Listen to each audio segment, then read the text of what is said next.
우리는 황제를 살리는 영적 황제입니다. 여러분 주보 표지를 보셨습니까? 이제 올해 세계 랩런트 대회 주제가 나와 있는데 주제가 황제를 살린 영적 황제입니다. 이제 앞으로 여러분은 물론이요, 또 우리 후대들이 많은 나라의 왕들, 대통령들, 장관을 살릴 영적 황제가 될 줄 믿습니다. 이제 그 응답을 이제 지금부터 저와 여러분들이 누리는 것입니다. 그렇다면 무엇을 봐야 될 것인가? 오늘 말씀의 제목처럼 화려함 뒤에 숨은 영적 문제입니다. 황제, 대단해 보이죠? 세상 모든 것 다 가졌지 않습니까? 그 화려함 뒤에 무엇이 있는가? 영적 문제라는 거예요. 숨은 영적 문제가 있다는 것입니다. 여러분, 교회 밖을 나가면은 세상이 너무 커 보이죠? 건물도 어마어마합니다. 게다가 세상의 발전 속도는 교회는 제자리인 것 같은데 세상은 지금 AI 시대요. 앞으로 5년, 늦어도 10년 안에는 여러분 집에 다 로봇이 들어옵니다. 지금도 로봇 청소기 있잖아요. 그 정도가 아니라 그 이상.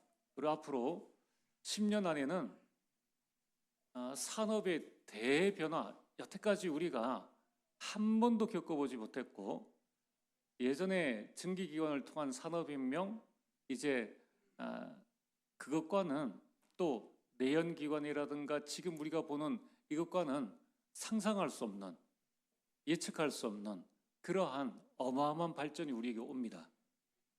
참 어떻게 생각해 보면은 갑갑한 그런 생각도 들기도 하는데, 이 교회 방만 나가면은 너무나 세상이 빨리빨리 발전하고요. 또 연예인들, 또 정치인들, 그런 수많은 사람들 보면서 느끼는 게 뭡니까? 나는 뭐지? 영적 황제라는데 나가보면 아무것도 아니에요. 그러다 보니까 하나님께서 우리를 부르셨음에도 불구하고 우리 자신이 너무 초라하게 보인다는 겁니다. 특별히 우리 젊은 세대라든가 우리 랩런트들은 더 이러한 영적 비밀을 알지 못하면 상대적인 이 비교를 통하여서 마치 교회와 나 자신이 아무것도 아닌 것처럼 그렇게 보일 수 있다는 것입니다. 여러분, 초대의 교회와 초대의 교회 성도들 역시 마찬가지였습니다. 세상적으로 그들은 내세울 것이 전혀 없었습니다. 그런데 오늘 서론 말씀처럼 성전도 없는 초대교회였습니다. 또 누구 하나 내세울 만한 인물도 없는 초대교회가 세계를 보고만 있습니다. 강대국 로마를 완전히 바꿨습니다. 오늘 여러분들이 직장 안에서 나는 한 사람의 직원일 뿐이다. 내가 뭘 할 수 있겠어? 내가 한 나라의 시민인데, 내가 지역의 한 사람인데 내가 뭘 할 수 있겠느냐? 이런 생각이 들 수 있습니다. 그러나 오늘 여러분들이 이 서로 말씀을 잘 붙잡으시면 그런 나이지만 우리 가정 가문을 살리고요, 한 교회를 살리고도 남는 축복을 누릴 수 있습니다. 여러분, 로마는 어마어마한 군사력으로 세계를 장악했습니다. 그래서 모든 길은 로마로 통한다라고 할 정도입니다. 자, 그런 로마를 아무것도 없는 초대교회가 무엇으로 복음화 했습니까? 그게 첫 번째 답입니다. 오직 언약입니다. 로마의 그 화려함 뒤에 숨은 영적 문제를 해결할 수 있는 방법은 하나님이 주신 복음, 우리가 붙잡은 언약, 이것밖에 없다는 거예요. 사도행전 1장 1절에 예수가 그리스도다, 이 한마디에 로마가 무너졌습니다. 하나님 나라, 성령 충만, 이 언약을 붙잡은 초대교회 성도들이 사자 앞에서 굴하지 않고 네로 황제가 가지고 있는 그 모든 것보다 더 힘 있는 영적인 힘을 가지고 로마를 복음화했다는 것입니다. 두 번째로, 아무것도 없는 초대교회가 어떻게 복음화 했습니까? 사도행전 1장 14절, 오직 기도입니다. 오로지 기도에 힘쓰니라. 여러분, 우리가 자녀들을 어떻게 24시 함께 할 수 있겠습니까? 우리는 함께 할 수 없어요. 그러나 나와 함께 하신 하나님은 시간과 공간을 초월하십니다. 우리가 기도할 때에 하나님은 하늘의 천군 천사를 움직이십니다. 초대교회는 기도의 비밀을 알고 기도로 세계를 복음화했다는 겁니다. 세 번째, 초대교회가 이 로마를, 세계를 복음화하는 그 비밀은 무엇입니까? 그게 바로 오직 전도입니다. 세상 사람들은 전도를 미라는 것이라고 했는데 하나님께서는 그 전도를 통하여서 믿지 않는 자들을 살리기를 원하셨다는 것입니다. 이 사실을 알았던 초대교회는 사도행전 5장 42절에 그들이 성전에 있든지 집에 있든지 예수는 그리스도라 가르치기와 전도하기를 힘쓰니라. 아무것도 아니라고 생각했던 그 전도가 세계를 바꿔놓은 것입니다. 자, 오늘 초대교회는 세상이 알지 못하는 언약과 기도와 전도, 이 세 가지에 오직했습니다. 이거는 구원받은 하나님의 자녀라면 누구나 다 할 수 있습니다. 만약 우리를 보고 세계복음화 하려면 하버드 대학에 들어가야 된다, 구원받으려면 하버드 대학에 들어가야 된다라고 하면은 아유, 하나님, 우리는 그거 할 수 없습니다라고 말할 수 있습니다. 그런데 하나님은 우리에게 수고하고 무거운 짐을 준 적이 단 한 번도 없습니다.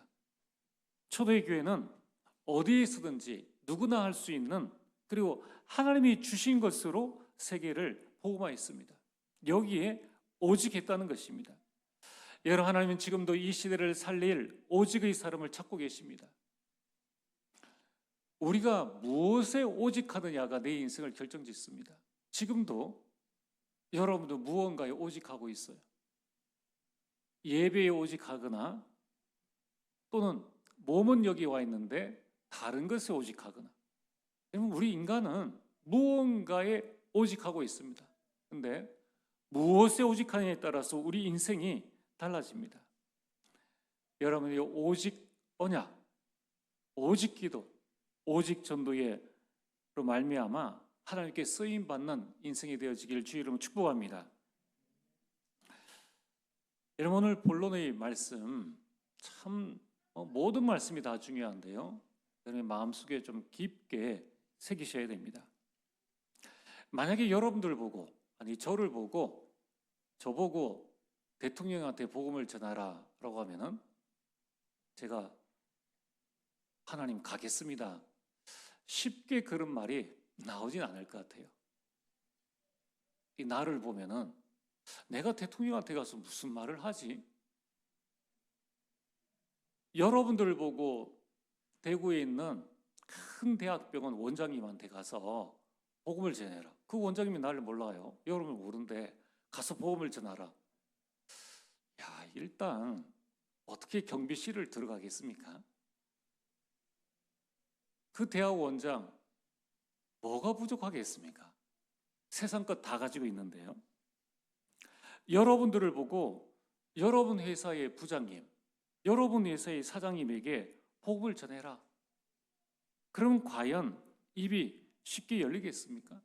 또 어떻게 전할 수 있을까요? 자, 오늘 본론은 여기에 대한 답입니다. 바울이 아덴이라는 그 지역의 도시에 들어가서 철학의 도시 아덴을 영적으로 분석했다는 것입니다. 여러분, 우리가 잘 알듯이 아덴은 이 아테네입니다. 아테네는 고대 그리스의 수도이고 어마어마한 헬라 문화의 중심 도시입니다. 중요한 것은 우리가 볼 때 어마어마한 그 헬라 문화, 그 화려함 뒤에는 개인이 해결할 수 없는 영적 문제가 가득했습니다. 그래서 오늘 읽은 말씀처럼 우상이 그 도시에 가득했다는 것입니다. 여러분, 이 사도 바울은 에덴에 도착했을 때에 화려한 도시 이면에 있는 우상으로 가득한 그들이 영적 상태를 보았다는 것입니다. 바울은 이 영적 상태를 보고 어떻게 아덴에 복음을 전하고 그들을 살렸을까요? 우리가 이 비밀을 깨닫는다면 여러분과 만나는 모든 사람, 또 이번에 WRC의 주제처럼 황제를 살린 영적 황제가 우리인데, 가이사 앞에 가서 복음을 전해라 라고 할 때에 무슨 말을 해야 될 것인가? 내 직속 상관에게, 내가 존경하는 불신자 그 누구에게 복음을 전할 때 어떻게 전해야 될 것인가? 첫 번째, 다른 눈으로 보아야 합니다. 그 다른 눈은 세상과 불신자를 보는 눈입니다. 여러분, 우리는 세상을 볼 때에, 또 많은 사람들을 볼 때에 영적인 눈으로 보아야 합니다. 창세기 1장 1절에 태초에 하나님이 천지를 창조하시니라. 하늘과 땅과 만물을 하나님이 창조하셨습니다. 다른 눈으로 봐야 돼요. 세상은 어떤 눈으로 보고 있습니까? 진화했다라고 보고 있습니다. 여러분, 하나님, 이 모든 인간은 하나님의 형상대로 창조되었죠. 창세기 1장 27절. 그래서 인간은 육신을 가진 영적 존재라는 사실을 절대로 잊으시면 안 됩니다.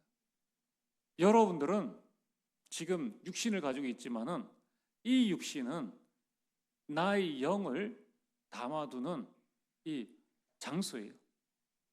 우리 육신은 부모님을 닮지만은 우리 영혼은 하나님께로부터 온 것입니다.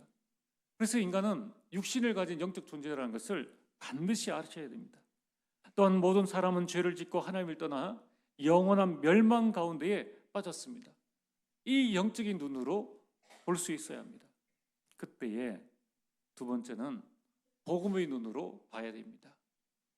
이 땅의 모든 사람들이 로마서 3장 23절에 죄를 짓고 하나님을 떠나게 되었습니다. 이 땅 모든 사람들이 필요한 것은 바로 그리스도입니다. 그리스도가 필요한 존재이구나. 그러면서 우리는 전도의 눈으로 봐야 됩니다. 사도행전 13장 48절에 구원 얻기로 작정된 자가 있는데 하나님께서 시간표 따라서 그 구원의 길을 열어주시는 겁니다. 시간표가 있다는 거예요. 우리는 그 시간표가 언제인지를 모르기 때문에 지난주 말씀처럼 말씀을 전파하라. 때를 어떤지 못 얻든지 항상 힘써야 하는 것입니다. 두 번째는 이 바울이 철학의 도시 아덴을 어떻게 살렸느냐, 그 화려함 뒤에 있는 영적 상태를 보았습니다. 여러분, 아덴은 그 당대, 지금도 똑같죠, 당대 최고의 문화도시였습니다. 거기에는 소크라테스, 플라톤, 아리스토텔레스의 그 철학이 꽃을 피운 철학의 도시였습니다. 지금도요, 아리스토텔레스나 소크라테스나 플라톤이나 이들의 철학을 뛰어넘을 사람이 없어요. 이런 어마어마한 도시에 그가 바울이 갔다는 것입니다. 그러나 바울은 그 화려함 뒤에 있는 영적 문제를 보았습니다. 그걸 보고 분석이라고 합니다. 오늘 우리가 16절에 말씀에 읽진 않았지만은 원래 16절부터 31절까지를 보아야 됩니다. 16절에 보면 이렇게 나와 있습니다.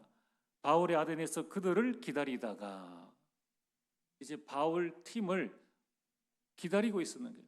그 기다리는 시간에 무엇을 했느냐? 23절에 내가 두루 다니며 분석을 했다는 것입니다. 분석을 해보니 무엇을 발견하게 됩니까? 21절에 모든 아덴 사람과 거기 나그네 된 외국인들이 가장 새로운 것을 말하고 듣는 것 외에는 달리 시간을 쓰지 않음이더라. 세상 지식은 풍부해요. 모든 세상의 지식들을 듣는 것에 여기에 완전 시간을 다 쓰고 있었습니다. 또 중요한 것은 하나님은 몰랐다는 것입니다. 그래서 바울이 이 복음을 전할 때에 그들이 어떻게 반응을 했습니까? 19절에 새로운 가르침이 무엇인지 알 수 있겠느냐. 여러분, 지금 세상에는 지식이 얼마나 넘쳐납니까?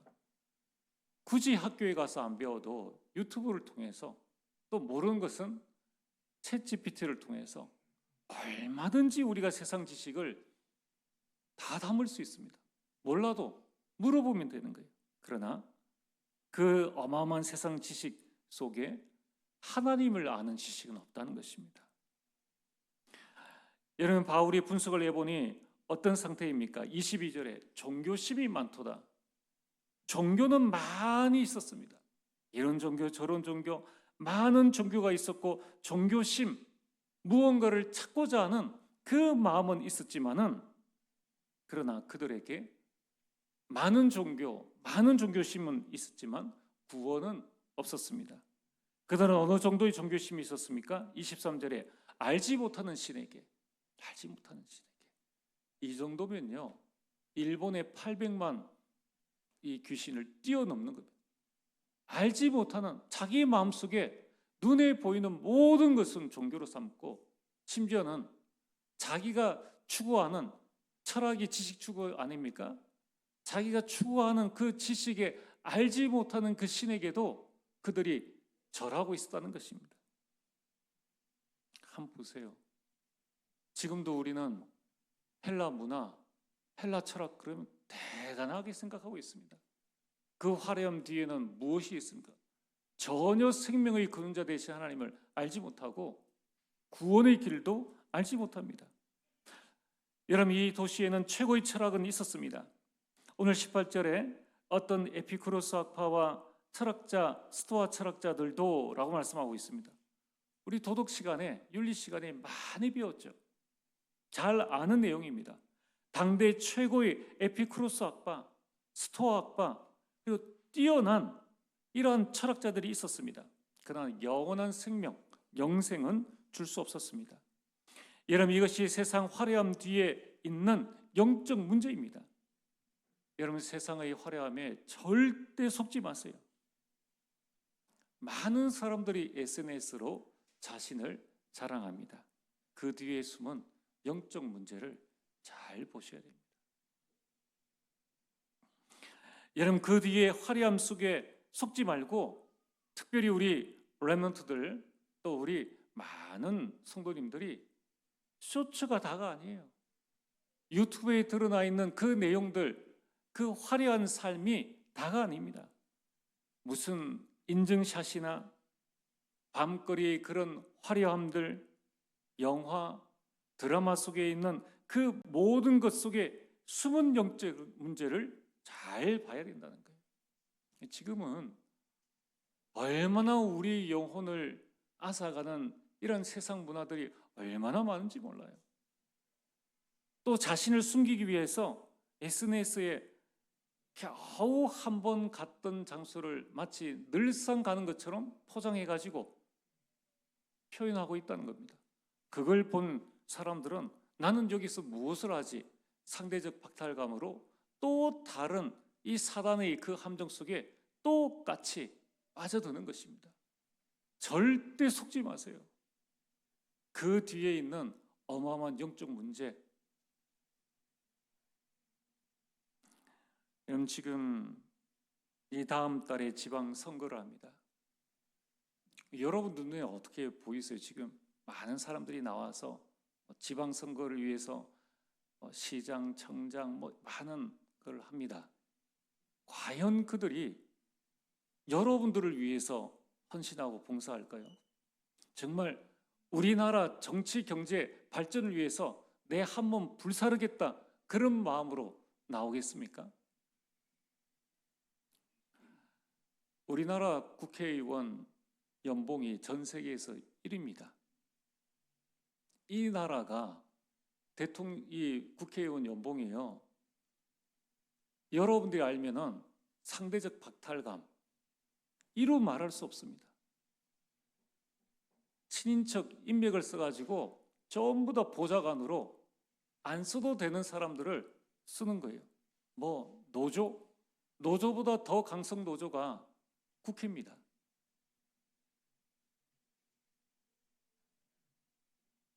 여러분, 이 정치인들, 연예인들, 스포츠인들 화려해 보이죠. 그 뒤에 있는 아무도 해결해 줄 수 없는 영적 문제를 그들이 안고 이 문제에 대한 갈증 때문에 이걸 해결하기 위해서 발부둥 치고 있다는 사실을 아셔야 됩니다. 그래서 불신자들이 그리스도인 보고 뭐라고 합니까? 콜라 갖다 놓고 밤새서 이야기할 수 있는 사람이 그리스도인이다. 그 불신자들 이해하지 못한, 술 한잔 하면서 밤을 새야 되는데 물 갖다 놔놓고 사이다 콜라 갖다 놔놓고 밤새서 인생 이야기를 할 수 있는 사람이 그리스도인이다라고 하는 거예요. 여러분, 우리 렘넌트들은 세상을 절대로 부러워하지 마세요. 세상을 두려워하지도 말고 또 외면하거나 무시하지도 마세요. 여러분, 세상이 먹음직하고 보암직하고 탐스러운 세상 것 때문에 하나님을 모르죠. 지금 구원받지 못하죠. 생명 없는 삶을 살아가고 있습니다. 그 결과 당연히 우상 숭배를 할 수밖에 없습니다. 여러분, 이제 우리는 현장의 영적 상태를 보아야 합니다. 왜 우상 숭배하는가? 왜 저기에 빠져들 수밖에 없는가?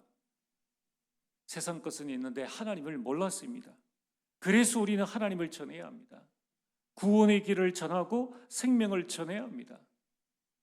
오늘 세 번째로 우리는 복음으로 답을 주어야 합니다. 예전에 초등학교 단군 신상 이 훼손하고 머리를 박살내는 그런 사건들이 있었어요. 또 서울 유명한 절에 이 기독교인들이 결박기도 한다고, 우리 말로 하면 땅밟기죠. 그 돌면서 이제 결박기도 한다고 한번 그런 사건이 나온 적이 있습니다. 여러분, 바울은 어떻게 했습니까? 바울은 지금 아덴의 그 흑암 문화를 배척하거나 정죄부터 하지 않았습니다. 오늘 22절입니다. 그래서 바울의 이 설교가 아주 중요한 설교입니다. 22절에 바울이 아레오바고 가운데 서서 말하되, 이 아레오바고로는 언덕. 일반적인 우리가 지금 언덕이다라고 할 때 그 말이 아레오바고입니다.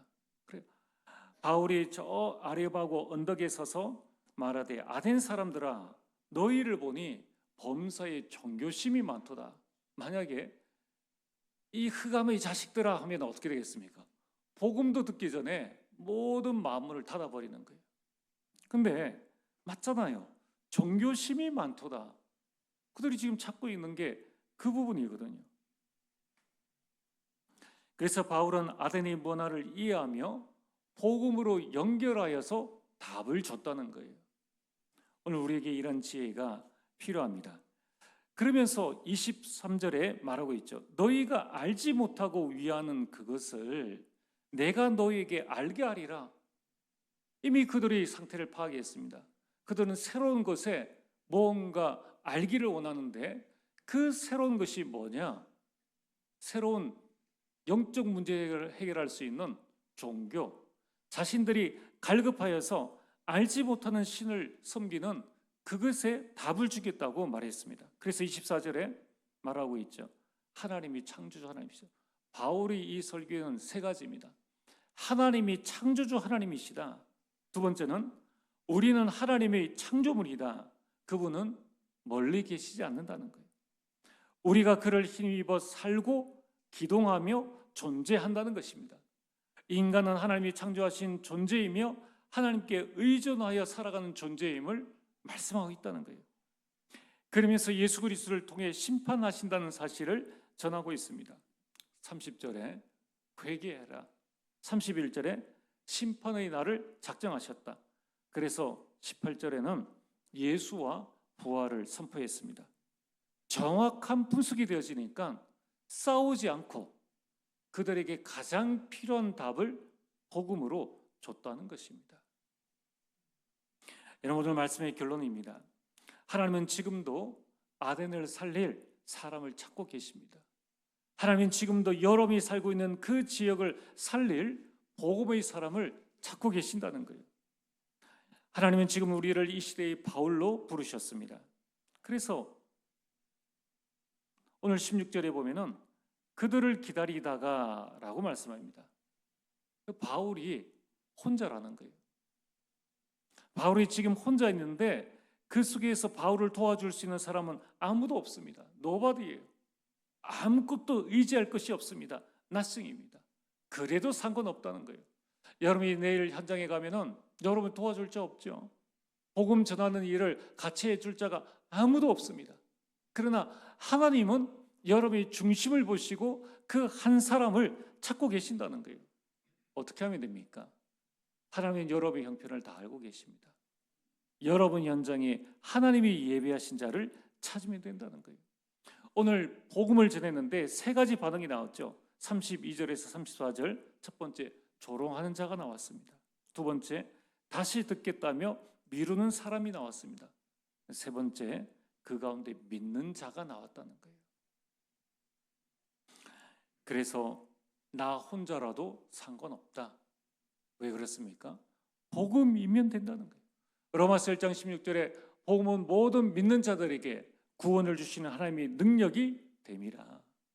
구원 얻기로 작정된 자는 복음에 반응합니다. 그래서 나 한 사람이면 된다는 것입니다. 마태복음 28장 20절에 성삼위 하나님께서 여러분과 세상 끝날까지 항상 함께 하십니다. 여러분 이번 한 주간 화려함 뒤에 숨은 영적 문제를 보고 이들을 살리는 참된 주역으로 서게 되기를 주의 이름으로 축복합니다. 전능하신 아버지 하나님 참으로 감사를 드립니다. 세상에 속지 아니하고 세상에 두려워하지 아니하고 세상을 외면하지 아니하고 세상 속에 정확한 영적 문제를 보고 복음으로 답을 주는 주의 백성들 될 수 있도록 역사하여 주옵소서. 예수님 이름으로 기도리옵나이다. 아멘.